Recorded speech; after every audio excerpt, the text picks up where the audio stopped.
처음 나온 사진은 지난 11월 5일 베다니 교회에서 찬양제 할 때 설교하는 제 모습을 찍은 사진입니다.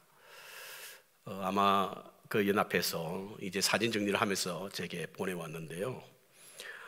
이 사진을 어떤 분들이 확대해서 제게 보내준 사진도 있습니다. 그러면서 이 확대한 사진을 보내고는 그 밑에 뭐라고 쓰여졌냐면 만백성교회 성경책을 가지고 가셨군요, 이렇게 써 있더라고요. 아무 느낌도 없었는데 그분은 아마 확대해 보니까 제가 설교하기 위해서 가져간 성경책이 만백성교회 이름이 쓰여져 있는 그 성경책으로 간접 광고를 한 것이지 않을까라고 하는 그런 마음으로 아마 찍어 보낸 것 같습니다. 제가 왜 이 사진을 여러분에게 보여드리냐면 바로 자랑하기 위함입니다. 오늘 본문은 바로 사랑은 자랑하지 아니하며, 지난주에 시기에 관한 말씀을 나눴는데요, 시기라고 하는 것은 남이 가진 것을 내가 갖지 못할 때 생기는 감정이라고 말씀을 드렸습니다. 내가 가지지 못한 것을 남이 가졌을 때에, 남이 가진 것을 내가 가지지 못했을 때 느끼는 감정이 바로 시기다. 그런데 오늘 자랑은 그 반대로 다른 사람이 가지지 못한 것을 내가 가졌을 때 가지는 감정이 바로 자랑입니다. 제가 어릴 때 가장 부러웠던 사람은 누구냐면 구멍가게 집 주인의 아들이었습니다. 왜냐하면 이 아들은 언제든지 자기가 먹고 싶은 과자를 마음껏 먹을 수 있다라고 제가 착각했기 때문에. 이 아이는 정말 그랬습니다. 언제든지 그는 우리 앞에서 이 과자를 먹곤 했는데 꼭 우리가 모일 때 과자 하나를, 사탕을 가져오든지 뭐 과자 봉다리 하나 가져오든지 해서 먹는 겁니다. 집에서 창문 너머로 친구들이 있나 이렇게 살피다가 있으면 어김없이 나오는데 그냥 나오는 법이 없어요. 꼭 사탕 하나나 과자 봉다리 하나 가지고 나옵니다. 그리고는 친구들이 보는 앞에서 먹죠. 그러면 얼마나 부러웠는지 모릅니다. 그런데 그 친구는 그것을 즐기는 것 같아요. 우리가 부러워하는 모습을. 이때 이 친구는 마치 제왕적인 어떤 태도로 친구들을 대하는 모습을 보면서도 그것을 바라보는 우리는 혹시 모를 자신에게 돌아올 한 조각의 피스를 기대하는 마음으로 그 아이의 모습을 보았던 그런 기억들이 납니다. 어떤 말을 해도 친한 척하고 말이죠. 그러다가 침만 삼키고 고개를 떨굴 때가 훨씬 많았습니다. 저는 저희 부모님이 구멍가게 하시지 않은 것이 무척 원망스럽기도 했습니다. 그 아이를 보면서 말입니다. 자랑은 다른 사람의 부러움을 즐김으로 행복을 느끼는 감정이고요, 상대적으로 우위에 있기 위하여 가지는 태도가 바로 자랑입니다. 그래서 우리에게는 자랑하고 싶은 마음이 누구에게나 있습니다. 세상에서 가장 좋은 사람은 누군지 아십니까, 여러분? 내가 자랑하고 싶은 것을 물어주는 사람이에요. 반대로 세상에서 가장 미운 사람이 누군지 아십니까? 자기가 숨기고 싶은 것을 묻는 사람이에요. 여러분, 좋은 사람 되시기 바랍니다. 자랑하고 싶은 것을 물어주시기 바랍니다. 누구에게나 숨기고 싶은 비밀이 있지 않습니까? 그것을 묻지 마시기 바랍니다, 여러분. 그런데 문제는 자랑을 하는 사람을 아무도 좋아하지 않는다는 겁니다. 누구도 자랑하는 것을 좋아하지 않습니다. 그래서 자기 엄마만 좋아한다는 말이 있습니다. 그 이유는 이 자랑이라고 하는 것이 본질적으로 자기중심적인 것이거든요. 그래서 관계하는 사람들을 업신여기거나 불쾌감을 줄 뿐만 아니라 공감지수가 현저히 낮아요. 자랑이 마음껏 자랑하는데 그 자랑이 작게 잘못 듣게 되면 자기에게 좀 뭔가 불쾌감을 느끼게 하는 감정을 갖게 하거나, 그렇지 않으면 혼자 열심히 자랑하는데 전혀 공감할 수 없는 것을 가지고 자랑하기 때문에 자랑은 아무도 좋아하지 않습니다. 예를 들어 자기의 가진 소유를 자랑하면서 그것을 갖지 못한 사람을 무시한다든지 멸시하는 그런 사람을 좋아할 사람이 누가 있겠습니까? 동시에 자신이 누리는 것을 경험하지 못한 사람의 자랑은 그것을 경험해보지 못했기 때문에 그 사람의 이야기를 전혀 이해할 수 없습니다. 그게 지루하잖아요. 자기는 마음껏 자랑하고 있지만 지루하게 느낄 때가 많습니다.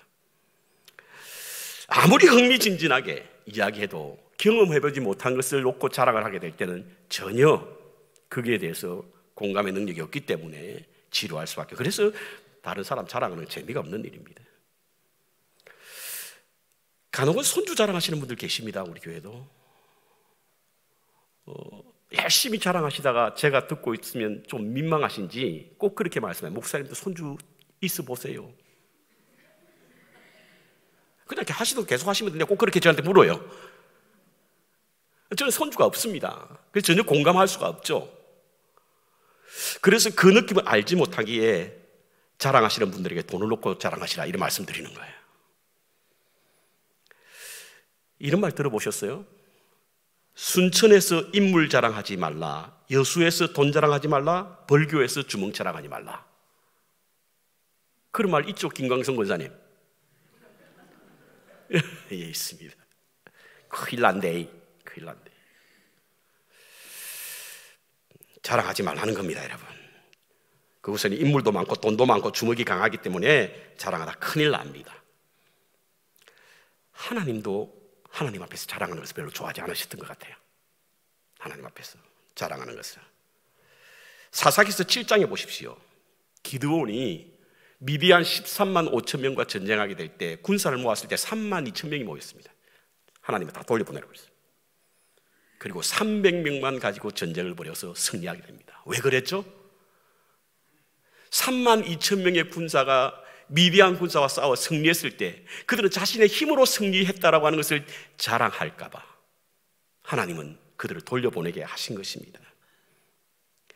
고린도전서 1장에 보면요, 하나님의 선택함을 받은 자들은 대부분 약하고 모자라고 미련한 자입니다. 미련한 자를 택해서 지혜 있는 자를 부끄럽게 하셨고, 약한 자를 쓰셔서 강한 자를 부끄럽게 하실 이유가 뭐죠? 하나님 앞에 자랑치 못하게 하기 위함입니다. 자기의 지혜와 자기의 강함을 자랑하지 못할 것 같아서 아무 육체라도 하나님 앞에 자랑치 못하게 하기 위해서 하나님의 쓰심은 우리의 눈에 보기에는 좀 모자라는 사람, 그런 사람을 하나님이 쓰시는 것 같습니다. 그런데 이런 이유가 있습니다, 여러분. 왜냐하면 요한 1서 2장 16절에 보니까 이내 세상에 있는 모든 것이 육신의 정욕과 안목의 정욕과 이생의 자랑이니 그 아버지께로 쫓아온 것이 아니고 세상으로부터 쫓아온 거라는 거예요. 우리가 자랑하는 모든 것을 여러분 한번 보십시오. 하늘로부터 온 것을 자랑하는 분 계십니까? 다 세상으로부터 온 것 아니겠어요? 세상으로부터 쫓아온 것 아니겠습니까? 땅으로부터 온 것입니다. 사람으로부터 온 거예요. 그렇기 때문에 하나님께서는 자랑하는 것을 원하지 않습니다. 그래서 야고보서 4장 16절에 보내요, 이제 너희가 허탄한 자랑을 자랑하니 이러한 자랑은 다 악하니라. 허탄한 자랑, 하나님 악하시대요. 허탄한 자랑. 그러니까 우리가 자랑하는 것은 땅으로부터 사람으로부터 온 것이므로 허탄하고 그것이 악하다는 것입니다. 하나님은 그것을 좋아하지 않으신다는 거예요. 그런데 하나님이 다 자랑을 나쁜 것이라고 여기지 않습니다. 자랑을 다 나쁜 것이라고 여기지 않아요. 고린도전서 1장 31절과 고린도후서 10장 17절에 보니까 자랑하는 자는 주 안에서 자랑하라 함과 같게 하려 함이니라. 주 안에서 자랑하라라고 하는 겁니다. 주 안에서. 세속적인 것을 자랑할 것이 아니라 주님 안에 있는 것을 자랑하라는 거예요. 여러분, 세속적인 자랑이 뭐죠? 내가 가진 소유로 인해서 자랑하는 것이 세속적인 자랑이고요, 주님 안에서 자랑하라고 하는 것이 내가 하나님의 자녀된 존재 자체를 자랑하라는 거예요. 소유를 자랑하지 말고 존재를 자랑하라고 하는 이야기죠. 내가 하나님의 자녀된 것을 자랑하라고 하는 말씀입니다. 구약 성경의 시편은요, 주로 시와 노래와 기도문이라고 저는 시편 강의할 때 말씀을 드린 적이 있는데, 그 내용 전체는 다 하나님 자랑이에요. 하나님 자랑. 찬양하고 하나님의 이름을 부르는 것이 하나님 자랑이죠. 여러분, 찬송 부르고 찬양하고 주의 이름을 부르는 것이 하나님 자랑하는 거거든요. 노래하는 것도 마찬가지입니다, 여러분. 기도하는 것도 마찬가지예요. 하나님을 자랑하는 것입니다. 바로 찬양은 하나님 자랑이고 이름을 부르는 것도 하나님의 자랑이고 시인들이 하나님을 자랑하는 것이죠. 그 자랑이 구체적으로 나와 있는 것이 시편 34편 2절에 보니까 내 영혼이 여호와로 자랑하리니 공고한 자가 이를 듣고 기뻐하리라. 여러분이 하나님을 자랑하게 되면요, 공고한 자들이 이를 듣고 기뻐한다는 거예요. 내가 내 스스로를 자랑하면 재수 없지만 하나님을 자랑할 때는 공고한 자가 기뻐한다는 겁니다. 시편 44편 8절에 보니까 우리가 종일 하나님으로 자랑하였나이다. 우리가 하나님의 이름을 영영히 감사하네. 아버지라고 부르는 것은 하나님을 자랑하는 겁니다. 그 아버지 속에는 전능하신 하나님, 무소부재하신 하나님, 편만하신 하나님, 우리의 안고 일어서심을 아시는 하나님, 우리가 홀로 있을 때 외롭게 두지 않으시는 하나님, 그것 속에 하나님의 이름이 다 담겨 있거든요.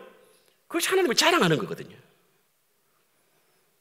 그렇기 때문에 우리가 해야 될 자랑은 허탄한 것인 소유가 아니라 눈에 넣어도 아프지 않을 보배로운 존재를 자랑해야 된다, 이겁니다, 여러분. 오늘 본문에서 자랑하지 말라라고 하는 이것은 바로 세속적인 자랑을 말하는 겁니다. 헬라 원어의 페르페이오 오마이라고 하는 이 말, 그리고 영어로 베인 글로리어스라고 하는 이 말, 이것은 다 세속적인 자랑입니다. 이게 헛된, 쓸데없는, 그리고 무익한이라는 말과 영광스러운, 화려한이라고 하는 말의 합성어입니다. 합성어. 그래서 이 단어의 의미는 뭐냐면 스스로 높이다, 기리다, 영화롭게 하다. 이것이 자랑이에요. 일반적으로 자신을 높이기 위해서 혹은 기리기 위해서, 그렇지 않으면 영화롭게 하기 위해서 과대 포장하고 허위 선전을 하는 것들이 다 자랑입니다. 자랑. 전 설교 준비를 하면서 성경에 모두 몇 번이나 자랑이란 단어가 나올까 구글 엔진에서 한번 들어가 봤습니다. 그랬더니 성경 신구약 66권 가운데 모두 104번이 자랑이란 단어가 나오더라고요. 놀라운 사실은 66권 가운데 고린도 전후서에만 모두 32번이 나오는 거예요. 그러니까 3분의 1이 고린도 전후서에 나오는 겁니다. 이게 무엇을 의미하죠? 그리고 그 나오는 자랑은 전부 다 부정적인 의미예요. 고린도 교회의 문제점은 바로 여기에 있었구나. 고린도의 문제점은. 그러니 사도 바울 선생이 자랑에 관한 부정적인 의미로 그 교회를 향하여 자랑하지 말라라고 말씀하신 거구나. 자랑하려고 그러면 주 안에서 자랑하라고 말씀하신 거구나. 그렇습니다, 여러분. 이 자랑이 사용될 때 우리는 어김없이 우리 교회를 흔들어 놓고 분쟁을 일삼기 때문에 반복적으로 자랑이 곧 그 교회의 큰 문제였음을 우리에게 알게 합니다. 자랑은요, 교만과 공통점이 있습니다. 어떤 공통점이 있냐면 매사에 경쟁적입니다. 한번 보십시오. 자랑하는 사람들은 대부분 다른 사람을 칭찬하는 일이 굉장히 인색해요. 왜? 그 사람을 칭찬함으로 말미암아 자기의 자랑이 묻힐까 봐. 그래서 좀처럼 다른 사람을 칭찬하기보다는 할 수만 있다면 사람을 깎아내리지 않습니까? 동시에 자랑은 과장되는 습성이 있어요. 그래서 다른 사람들보다 더 크게 보이려고 하는 그 자신의 어떤 과시욕 때문에 과장하는 법이 있어요. 그러다 보니까 교회가 갈등이 생긴 거죠. 문제가 생겼던 것입니다. 다른 어떤 교회보다 많은 은사를 받았지만 그것으로 자랑하며 과시했음으로 말미암아 이질감을 느끼게 되었고 결국에는 그것으로 인하여 분란이 이어지게 된 것입니다. 자랑하는 사람들 재수 없죠? 그렇지 않습니까? 특별히 이제 고린도 교회의 가장 큰 문제점은 사도 바울 스님이 그 교회를 개척했잖아요. 개척하고 거기서 떠났습니다. 그리고 예배소로 갔죠. 그 후임으로 온 목사가, 지도자가 사도 바울 선생의 정체성, 사도성, 이것을 공략하기 위해서 끊임없이 자기가 가진 세속적인 것을 자랑하게 돼요. 자기가 가졌던 어떤 특별함을 자랑하다 보니까 교회에 당파가 생기고 문제가 생기니 사도 바울 선생이 세속적인 것으로 자랑하지 말라라고 하는 말씀을 하신 것입니다. 우리도 자랑 쉽게 합니다. 저도 자랑 참 하는 거 좋아하고요. 그래서 때로는 우리 성도님들 가운데 저를 보고 재수없다라고 하는 분들 계신데, 그런데 우리가 세속적으로 자랑할 이유가 없는 세 가지 이유를 오늘 이 본문 말씀에 얻기 원합니다. 우리가 세속적인 것을 자랑할 이유가 없습니다. 그 세 가지 이유를 제가 함께 나누려고 합니다. 첫 번째 이유는 바로 우리의 소유라고 하는 것은요, 하나님의 선물입니다, 여러분. 우리가 가진 모든 것은 하나님의 선물입니다. 왜냐하면 거저받았잖아요. 고린도 교회가 은사로 인해서 자랑하게 되었고 그것이 문제였는데, 이 은사가 뭡니까? 기프트거든요. 공동체를 유익해 하려고 하나님께 주신 선물이에요. 그것은 바로 교회를 유익해 하기 위한 것인데, 그런데 자기가 가진 은사가 자기가 특별하기 때문에 받은 은사로 착각한 겁니다. 그리 가는 곳곳마다 자기의 은사를 자랑하게 되었던 것이죠. 이것은 비단 은사뿐만 아닙니다. 우리가 세속적인 어떤 모든 것이 다 하나님의 은혜입니다, 여러분. 세상 사람들은요, 오늘날 자신이 있게 되었던 것이 80%가 운이라고 말합니다. 오늘날 자신들이 누리는 모든 것, 자신이 소유한 모든 것이 80%가 운에 의해서 이루어졌다고 생각을 합니다. 그럴 수밖에 없죠. 여러분, 그렇지 않습니까?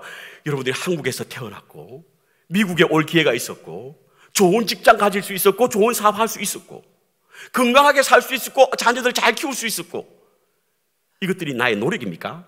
나의 실력입니까? 전혀 없다고 할 수는 없겠지만 세상 사람들은요 80%가 이것이 운으로 의해서 인해졌다고 봅니다. 만약에 우리가 제3세계나 혹은 남미 가난한 나라에 태어났다면 꿈도 꾸지 못할 일이에요. 그런데 오늘 우리가 그것을 누리고 있지 않습니까?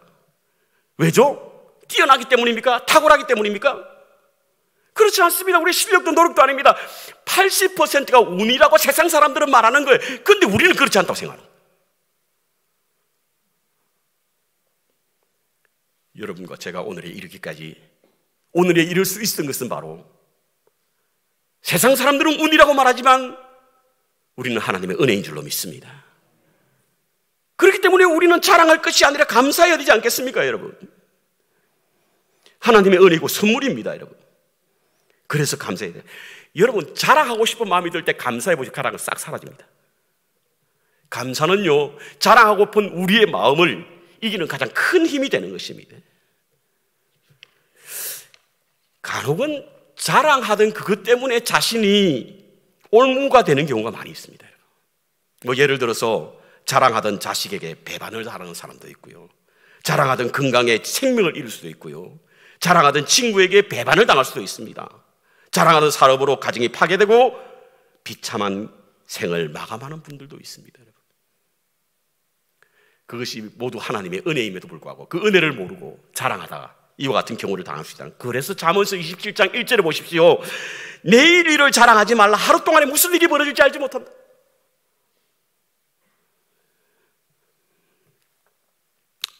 자랑하다가 죽은 연못가의 개구리 이야기가 있습니다. 연못가의 개구리 이야기. 개구리 중에 IQ가 높은 개구리 한 마리가 연못가에 놀고 있었습니다. 그런데 하루는 하늘을 쳐다보니까 하늘을 날고 있는 새를 보니까 무척 부러웠던 겁니다. 그래서 새에게 부탁을 했어요. 새님, 저도 하늘을 날 수 있도록 해주십시오 라고 했더니 새가 그 개구리를 보고 불쌍히 여겨서, 좋아, 그러면 가지 하나를 물어서 내가 이쪽에 물고 너는 저쪽에 물면 날 수 있으니까 내가 이쪽에 물 테니까 너는 저쪽에 물어라. 이렇게 해서 하늘을 날게 된 겁니다. 하늘을 날고 있으니까 다른 개구리 보니까 무척 부러운 거예요. 아니, 어떻게 해서 그렇게 그런 생각을 하게 되었지? 어떻게 해서 그렇게 하늘을 날 수 있고 그런 생각을 하게 되었지? 그러니까 이 새가 내가 했지. 이러다가 가지가 그 입에 떨어져 죽었다는 이야기입니다.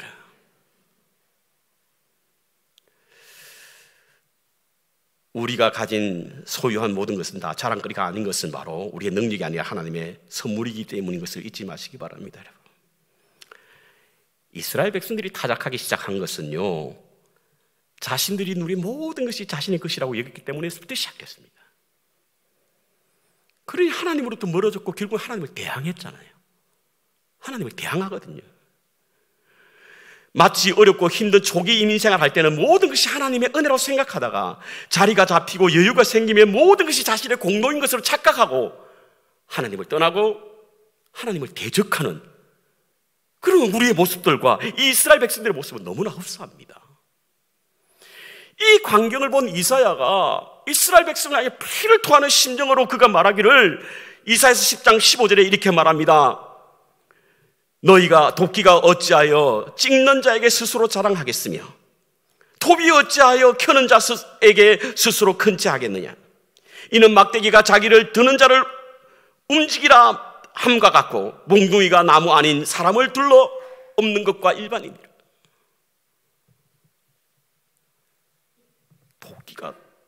도끼질 하는 사람에게 덤빈다는 거예요. 톱질하는 사람을 덤빈다는 이야기입니다. 한국에서 최근 어느 유명한 목사님이 설교 중에 하나님도 자신의 말을 들어야 한다, 그렇지 않으면 혼난다, 기절할 뻔했습니다. 아니, 이단들이 그렇게 이야기하면 배우지 못해서 그렇다 생각할 수 있어요. 밀어내서 그렇다 생각할 수 있습니다. 근데 그야말로 정말 다른 사람에게 존경받고 많은 사람들이 운집한 그 가운데서 말씀을 전하는 이분이 제정신이고서는 이런 말을 할 수 있겠습니까, 여러분? 도대체 그분의 신관과 그리스도관은 어디에 있는 거예요? 아니, 그분은 하나님 믿지 않는 거죠. 하나님도 자기 말 안 들으면 혼나니까. 왜 그랬죠? 그분이 유명하지 않았으면 그와 같은 말을 했겠습니까? 그분이 작은 교회를 새겼으면 그런 말을 했겠습니까? 자신을 높이기 위해서, 자랑하기 위해서, 큰 체를 하기 위해서 마치 하나님도 자기의 말을 들어야 된다고 하는 이 말이 얼마나 무섭고 두려운 신성모독죄입니까, 여러분? 그와 같은 이야기들이 우리의 마음을 아프게 만듭니다. 많아지면 이와 같이 되나요? 커지면 이와 같이 됩니까, 여러분? 잊지 마시기 바랍니다. 우리의 자녀, 우리의 건강, 우리의 재물, 지위는 모두 하나님의 은혜 선물임을 잊지 마시기 바랍니다. 내가 얻은 것도 아니고 내가 누리는 것도 아니고 하나님께서 주신 것이기에 우리는 그것을 자랑할 이유가 하나도 없는 거예요. 두 번째 자랑할 이유가 없는 것은 우리의 자랑은, 우리의 소유는 자랑이 아니라 사명이기 때문에 그렇습니다. 이것이 사명이다라는 책을 여러분들이 아마 읽어보신 분 계시고 아마 많이 들으셨을 겁니다. 세계적인 토크쇼의 여왕인 오프라 윈프리의 자서전에 나오는 책 제목입니다. 그런 네 가지 자신이 가진 사명에 관해서 말을 하고 있는데요. 그 첫 번째가 바로 남보다 더 가졌다라고 하는 것은 축복이 아니라 사명이다. 남보다 더 많은 것을 소유한다라고 하는 것은 축복이 아니라 사명이라는 겁니다. 남보다 더 가진 것은 자신이 복을 받았기 때문에 자랑하지 말고 그것을 사명으로 여기라는 이야기죠. 매우 공감이 가는 내용 아닙니까, 여러분? 그렇습니다. 소유가 자랑이 될 수 없는 것은 바로 그 소유가 바로 사명이기 때문에 그렇습니다. 그리스도인과 그리스도인이 아닌 사람의 차이는 소득의 문제가 아니라 소비의 문제입니다. 버는 것은 똑같아요. 그러나 지출에서 차이가 납니다. 무엇을 위하여 사용하느냐, 어떤 것을 위하여 소비하느냐에 따라서 그 사람이 진실한 그리스도인인가 아닌가를 알 수 있습니다. 우리가 가진 지식, 재산, 지위, 이것이 모두 사명으로 사용되지 않으면 아무것도 아닙니다. 가진 것이 무슨 소용이 있습니까, 여러분? 가진 것이. 여러분, 가진 지식이 사용되지 않으면 무슨 소용이 있어요? 지위가 사용되지 않으면 무슨 소용이 있습니까? 사용될 때 그것이 빛나는 거 아니겠어요? 존 웨슬레 목사님이라고 하는 분은요, 돈이란 하나님이 주신 선물이라는 신념이 분명히 강했던 분이 바로 존 웨슬레 목사님이십니다. 돈을 사랑하는 것이 일만하게 뿌리긴 하지만 돈 자체가 악한 것은 아니라고 말을 하면서 이 감리교인들이 부가 쌓일수록 그 예외 없이 은혜 안에서 멀어지는 모습을 보고 그는 감리교인들이여 이러면서 외친 말이 있습니다. 감리교인들이여 만유의 주께서 물어보실 것입니다. 너는 내가 너의 손에 맡긴 재산과 재물을 이 땅에 어떻게 사용했느냐? 우리의 소유를 묶어두면 자랑이 되고요, 사용되면 사명이 될 줄로 믿습니다. 무엇이든지 간에, 어떤 것이든 간에 저는 최근에 우리 교회 창립 50주년을 기념하면서 아마 새벽기도 시간에 제가 한번 나눴던 말씀입니다. 어떤 분들은 뭐 50주년이 그렇게 중요해, 49년이나 50년 똑같이. 맞는 말씀입니다. 그러나 우리 인생에 말이죠, 어떤 것에 의미를 두고 가치 있게 여기면 그것은 역사가 됩니다, 여러분. 50주년이 아무것도 아니에요. 뭐 특별히 주님이 오시는 것도 아니고 말이죠. 우리가 하나님 나라 가는 것도 아니고 그냥 평범한 한 해입니다. 근데 50주년에 우리가 의미를 두고 그것에 가치를 가지게 되면 그것은 우리 교회의 분명한 역사가 되는 것이죠. 근데 역사를 만들어가는 과정에 있어서 과연 왜 하나님께서 우리에게 50주년이라고 하는 이 은혜를 주셨을까? 만백성교회는 스테트 아일랜드에서 가장 큰 교회입니다. 그리고 가장 앞서가는 교회, 물론 스테트 아일랜드 한인교회가 우리 교회보다 2년 더 앞서긴 했지만 앞서가는 교회입니다. 아주 자랑스러운 일이죠. 어디 가든 우리 스스로 자랑스럽게 여길 수 있습니다. 그런데요, 그것은 자랑이 아니라 사명입니다. 누군가가 어떤 사람에게 우리 50주년을 그들의 길잡이가 될 수 있는 거예요. 우리가 50주년을 맞이하게 될 때 만백성교회는 50주년 뭘 했지? 그저 모여서 그냥 노래나 부르고 밥이나 먹고 상만 주고 칭찬만 받고, 그것이 과연 그들에게 길잡이가 될 수 있을까요? 여러분들이 50주년 준비를 하면서 아예 왜 저 목사는 특별하게 왜 개척교회 한다고 난리야, 선교센터 지나, 그렇게 말씀하실 수 있어요. 그렇지만 오늘날 우리가 희생하면서 50주년을 보내게 되면 누군가에게는 만백성교회가 50주년을 보내면서 했던 그 일들이 그들이 가야 할 방향이 될 수 있다는 사실인 겁니다. 그래서 저는 욕을 먹어가면서 그 일을 하는 거예요, 여러분. 우리 만백성교회 교인으로서 이곳에 있는 것이 자랑스럽게 여길 수 있는 것은요, 하나님께서 우리에게 주신 소명이 회복되어야 하고 우리 교회 본질이 다시금 새롭게 되어야만 다른 사람에게 우리 교회가 길잡이가 될 수 있기 때문에 그런 겁니다. 우리 교회는 많은 분들이 인적 그런 자원들이 많이 있지 않습니까, 여러분? 여전히 우리는 교인들이 많습니다. 그렇다고 한다면 그것을 자랑할 것이 아니에요. 많은 것을 자랑하는 것이 아니라 사명이 있는 것을 자랑해야 되지 않습니까? 예레미야서 9장 23절과 24절을 보십시오. 여호와께서 이와 같이 말씀하시되 지혜로운 자는 그의 지혜를 자랑하지 말라, 용사는 그의 용맹을 자랑하지 말라, 부자는 그의 부함을 자랑하지 말라. 자랑하는 자는 이것으로 자랑할지니 곧 명철하고 나를 아는 것이니 나 여호와는 사랑과 정의와 공의를 땅에 행하는 자인 줄을 깨닫게 하는 것을 자랑하라는 거예요. 이것을 하나님은 기뻐하십니다. 여호와의 말씀입니다, 여러분. 세 번째로 우리의 소유를 자랑할 수 없는 것은 바로 많이 소유한 자에게 많이 요구하신다는 거예요. 우리 모든 것은 하나님부터 위탁받은 겁니다, 여러분. 그래서 우리를 청직이라고 부르는 거예요. 우리 것이 아니기 때문에. 우리의 자녀 내 마음대로 됐니까? 골프만큼 안 되는 게 자녀라고 하는데 안 되는 이유가 있어. 그건 우리 자녀가 아니기 때문에 그래요. 우리는 위탁받았기 때문에 그렇습니다. 우리가 가진 재산 우리 것 같습니까? 하나님이 후하고 불면 사라질 것이고 어리석은 부자가 그 생명을 잃어가면 그 재산이 누구의 것이 될 것이냐? 우리 것이 아닙니다, 여러분. 살아있는 날 동안 하나님께서 잘 관리하라고 주신 위탁받은 것이지 않습니까? 우리의 재능도 기술도 마찬가지입니다, 여러분. 그것은 우리가 이 세상을 떠날 때 가지고 갈 수 없는 것을 통해서 분명해집니다. 최근에 신영균 씨가 자기가 가진 재산, 땅, 몇천 평, 몇천억을 되는 걸 하다가 누굽니까? 헌납했죠. 이승만 박사? 이런데 헌납했다는 이야기던데 이분의 인터뷰가 참 감동적입니다. 어떻게 해서 기부하게 되었냐? 그랬더니 이분이 가져갈 수 없잖아요. 가져갈 수 없잖아요. 왜? 우리가 이 땅에 사는 날 동안 하나님께서 우리에게 위탁하신 것이기 때문에 그렇습니다. 우리 이거 다 알죠? 근데 끝까지 마치 우리 것이 자랑하면서 붙잡고 있지 않습니까? 마태복음 25장에 보면 달란트 비유가 나옵니다. 이 비유에서 예수님께서는 제자들과 오늘 우리에게 가르치는 것이 있는데요, 이것은 단순한 비유가 아니라 우리에게 요구하시는 하나님의 명령입니다. 5달란트 받은 자는 5달란트 찾습니다, 여러분. 2달란트 받는 자는 2달란트 샀고요. 그래서 누가복음 12장 28절에 보면 물은 많이 가진 자는 많이 요구할 것이요 많은 일을 맡은 자는 많이 달라 할 것이니라.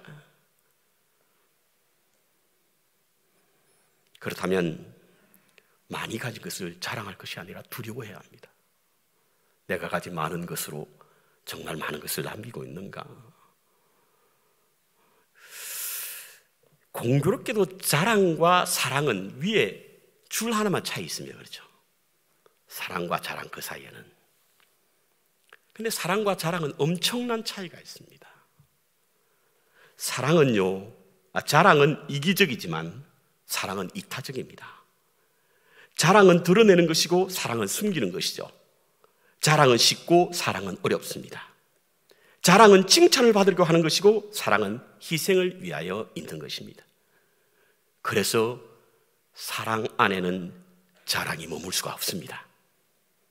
자랑하게 되면 사랑에서 떠나게 되어 있는 거예요. 사랑하면 자랑은 사라지게 되는 것입니다. 그런데 자랑을 사랑으로 바꾸려고 하면 위에 있는 줄 하나를 우리의 삶 속에서 빼야 합니다. 그래야만 사랑이 될 수 있습니다. 빼는 희생이 있어야만 사랑할 수 있는 것입니다. 이솝 우화에 보면 사자에게 잡혀 죽은 사슴 이야기가 나옵니다. 어느 날 사슴이 우물가에 갔습니다. 물을 마시고 난 이후에 우물 속에 비친 자신의 모습이 보고 굉장히 기뻤어요. 사자의 머리에 있는 그런 뿔이 너무 아름답게 보이는 거예요. 뽐내고 막 폼 잡고 막 이랬습니다. 어쩜 이렇게 예쁠 수 있을까? 그리고는 그 몸을 이렇게 스크린하고 다리를 보니까 다리가 너무 가늘한 거예요. 볼품 없는 겁니다. 아유, 다리가 왜 이러지? 차라리 없었으면 하고 못마땅히 얘기한 겁니다. 그러던 차에 사자의 공격을 받습니다. 이 사슴은 사자의 공격을 피해서 열심히 따라갑니다. 사슴이 뛰기 좋은 다리거든요. 그래서 사자가 그 사슴을 이길 수가 없는 거예요. 그런데 사자가 죽었습니다. 사자에 물려 죽었어요. 왜죠? 그렇게 자랑스럽게 여기고 뽐냈던 사슴의 뿔이 가지에 걸렸기 때문이에요. 사슴은 이렇게 말합니다. 정말 한심하구나. 못 믿었던 다리 덕분에 살았는데 믿었던 뿔 때문에 죽게 되었구나. 주어진 것에 감사했다고 한다면 자기가 가진 것 때문에 자랑하지 않았을 것입니다. 겸손은 사람을 무르익게 만들고 배려는 사람을 매력있게 만들며 존중은 사람을 품격있게 만들고 사랑은 사람을 진실하게 만든답니다.